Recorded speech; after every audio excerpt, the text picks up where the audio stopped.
16.2 এর 9 নম্বর অঙ্কটা খুব ইম্পর্টেন্ট। কি বলছে, একটি সামান্তরিকের বাহুর দৈর্ঘ্য হচ্ছে 30 সেন্টিমিটার এবং কত বলতো 26 সেন্টিমিটার এবং ক্ষুদ্রতম কর্ণ হচ্ছে কত 28 সেন্টিমিটার হলে অপর কর্ণ দৈর্ঘ্য কী করো নির্ণয় করো। তাহলে একটা সামান্তরিক, আমাকে সামান্তরিক আঁকি। ধরো একটু ধরো, এইভাবে ধরো, নিচে রাখো, এইভাবে রাখো না, এইভাবে ধরে এমনি ধরলে হবে, তোকে বুঝে যাবে কী হবে। এই বুঝো, এটা সামান্তরিক আঁকলাম মনে করো। তাহলে এ বি হচ্ছে কত আমার, এ বি হচ্ছে আমার 30, এটা কত 30, আর এটা হচ্ছে কত আমার 26। ক্ষুদ্রতম কর্ণ মানে ছোট কর্ণ কত, ছোট কর্ণ বলছে হচ্ছে 28, কত বলো তো 28 বিডি। তাহলে আমার অপর কর্ণ মানে আমার অ্যাসিক কর্ণ দৈর্ঘ্য বের করতে হবে। এখন এটা কিন্তু একটা সমকোণী ত্রিভুজ না, আর একটা সমকোণী ত্রিভুজের জন্য আমাকে একটা লম্বা আঁকতে হবে। ধরো এটা আঁকলাম ই, আর এটা বাড়ালাম, এখানে আঁকলাম মনে করো সি এফ। হ্যাঁ, কি আঁকলাম সি এফ। তাহলে এটা 26, আমার এটাও 26, এটা 30, এটাও 30, এটা 28, আমাকে এটা বের করতে হবে। এবার বর্ণনা মনে করি যে A B C D সামান্তরিকের A B, এই যে এ বি সমান এ ধরে নিলাম, এটা হচ্ছে 30 সেন্টিমিটার, আর এই যে এ ডি এটাকে সি ধরছি 26 সেন্টিমিটার, আর কর্ণ বিটাকে আমি বি ধরলাম হচ্ছে 28 সেন্টিমিটার। তাহলে এবার এই যে ডি ও সি থেকে এই যে এ বির উপরে ডিই আর সি এফ এটাকে আঁকলাম, লম্বা আঁকলাম। এরপর আমার এই যে এসি আর বিডি যোগ করি। এখন এই যে এ বিডি ত্রিভুজের, এই ত্রিভুজের ক্ষেত্রফল বের করার সূত্র হচ্ছে দুই রকম। কয় রকম? দুই রকম না, 3 রকম সূত্র আছে। কয় রকম? 3 রকম। আমি সূত্রগুলো এখানে লিখতেছি। একটা হচ্ছে হাফ ইন্টু ভূমি গুণন উচ্চতা। তাহলে এখানে আমার ভূমি দেওয়া আছে কিন্তু উচ্চতা দেওয়া নাই, তাহলে এই পদ্ধতি করা যাবে না। আর এটা হচ্ছে half into A V sine theta. এখন সাইন থিটা মান তো আমার নাই, তাহলে এই পদ্ধতিও করা যাবে না। আর একটা সূত্র আছে কি, S into S minus A S minus B S minus C root over, এই সূত্র দিয়ে করা যাবে। মানে করার জন্য আমার 3টা বাহুর দরকার, 3টা বাহু আমার আছে। এস এস এস কি, এস তো জানি না। এস বের করার জন্য যে কাজটা আমি এখন করব, এই যে অর্ধ পরিসীমা, ত্রিভুজের পরিসীমাকে 2s দ্বারা প্রকাশ করে। কি দ্বারা? 2s। আর বলো কত দ্বারা? 2s হচ্ছে ত্রিভুজের পরিসীমা।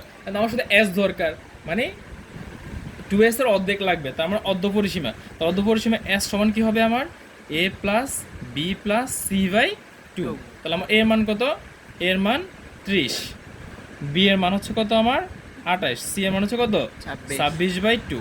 যোগ করলে হবে 30, 50, 50, 60, 70, আর হচ্ছে 84 ভাগ 2, তাহলে 42। কত পাইছি আমি? 42। কার মানে এটা? এস এর মান। আমার এ বি সির মানও দেওয়া আছে, তাহলে তো আমি এ বি ডি ত্রিভুজের ক্ষেত্রফল বের করতে পারি। বুঝতেছো? জি। না বুঝতে বলবো কিন্তু স্টেপগুলো। তাহলে আমি এস এর মান বের করছি, এবার আমি ত্রিভুজের ক্ষেত্রফল বের করবো। কোন ত্রিভুজের ক্ষেত্রফল? ত্রিভুজ এ বি ডি। আমি লিখবো এবার ত্রিভুজ এ বি ডি এর ক্ষেত্রফল। লেখা বুঝানো ভালো করে, খেয়াল করে দিকে। সূত্র কি আমার? ধরো সূত্র হচ্ছে আমার S into S minus A S minus B S minus C root over.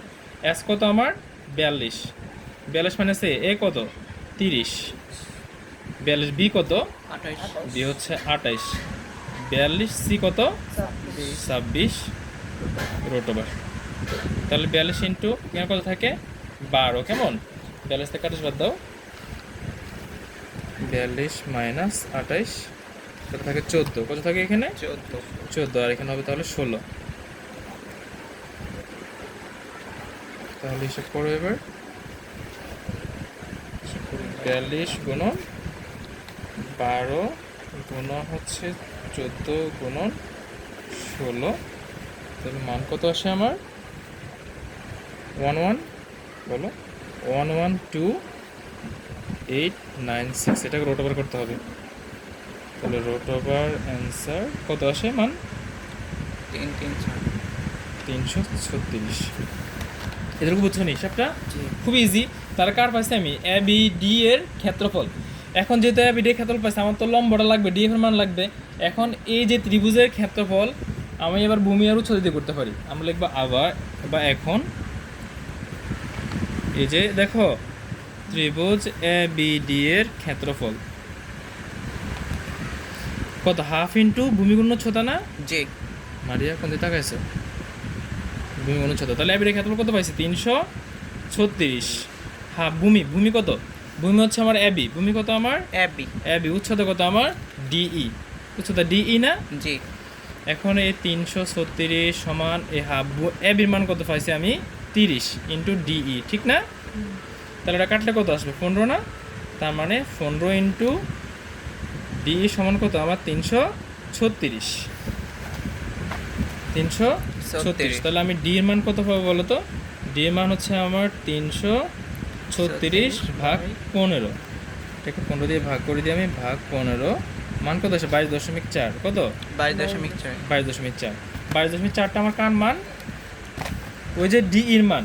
এখন ডিই আর সিএফ কিন্তু সমান, তাহলে আমি বলতে পারি সুতরাং এই ডিই সমান কি বলো তো সিএফ সমান কত 22.4।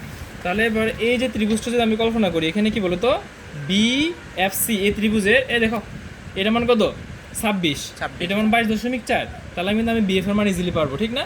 জি তাহলে আমি আবার কি লিখবো বিসিএফ, কি লিখবো বিসিএফ, বিসিএফ সমকোণী ত্রিভুজে। ফাহিম বুঝেছো নি? স্টেপ বাই স্টেপ ত্রিভুজে। তাহলে ফিতগত সূত্র সমান কি বলো তো অতিভুজ স্কয়ার, তার মানে কত বিসি স্কয়ার সমান লম্ব স্কয়ার, লম্ব হচ্ছে আমার সিএফ স্কয়ার প্লাস ভূমি, ভূমি কত বলো তো বিএফ স্কয়ার। ওকে, জি এখন আমার তো বিএফ এর মান বের করতে হবে, আমার বিসি এর মানও জানি আমি, আবার কি জানি বলো তো সিএফ এর মানও জানি। এদিকে মারিয়া এটা 26, তাহলে এটাও 26, তার আমার লাগবে বিএফ এর মান। তার মানে এই বিএফ স্কয়ার সমান কি হবে আমার বিসি স্কয়ার মাইনাস কি বলো তো সিএফ স্কয়ার। এখন আমার বিসি এর মান হচ্ছে কত 26, 26 না? জি হ্যাঁ, বিসি এর মান 26 স্কয়ার মাইনাস এর মান কত পাইছি 22.4 হোল স্কয়ার। ক্যালকুলেশন করো 26 হোল স্কয়ার কত আসে আমার 676 মাইনাস 22.4, 22.4 হোল স্কয়ার হচ্ছে 501.76। তাহলে আমার 676 মাইনাস কী করলাম আমি 676 মাইনাস 501.76 মান হচ্ছে 174.24। এখন এটা তো বিএফ এর স্কয়ারের মান, ঠিক না? তাহলে আমার শুধু বিএফ এর মান লাগবে। তাহলে বিএফ সমান কত হবে 174/2 রুট ওভার রুট অ্যান্সার 13.2। কত আসে বলো তো 13.2। এটুকু বুঝছো না সবাই? জি আচ্ছা, এবার আমার অফকর্ণ বের করতে হলে আমার এ সি এফ ত্রিভুজ লাগবে। এর জন্য আমার অতিভুজ স্কয়ার সমান লম্ব স্কয়ার, লম্বর মান জানি কিন্তু ভূমির মান হচ্ছে কত আমি এ থেকে বি পর্যন্ত জানি কত বলো তো 30। আমি বিএফ এর মান জানতাম না, কিন্তু এখন এইখানে আমি তো বিএফ এর মান বের করছি কত 13.2 না? তাহলে পুরো এবার আমি এফ এর মান পারবো কেমন? তাহলে আমার এফ সমান কত আসবে আমার এফ সমান হবে কি আমার A B plus BF. A B মান কত আমার 30 আর বিএফ এর মান কত 13.2, তাহলে কত আসছে আমার 43.2। আমি কিন্তু এফ এর মান পাইছি। এবার আমি অফকর্ণ ইজিলি বের করতে পারবো। এবার কি লিখবো এস সি এফ সমকোণী ত্রিভুজ, কি লিখবো আমি লিখবো ত্রিভুজ এস সি এফ সমকোণী ত্রিভুজে, সমকোণী ত্রিভুজে ত্রিভুজে অতিভুজ স্কয়ার, তার মানে কত এস সি স্কয়ার সমান কি হবে আমার বলো তো লম্ব স্কয়ার মানে সিএফ স্কয়ার প্লাস ভূমি, ভূমি কত এফ স্কয়ার। কেমন এটা মান কত পাইছি আমি 22.4 হোল স্কয়ার, এটা কত 43.2 হোল স্কয়ার। বাস আমরা লাস্ট পর্যায়ে আছি 22 তো এখানে পাইছিলাম কত 501.76। তুমি কত কত টাকা আছে 43.2 হোল স্কয়ার। এটা হচ্ছে আমার 186624 প্লাস হচ্ছে 501.76 হচ্ছে 2368। এটা কার মান আমার এসি হোল স্কয়ার মান না? জি শুধু এসি যদি বের করি তাহলে কত হবে এটা রোট ওভার করতে হবে কেমন? তাহলে রোট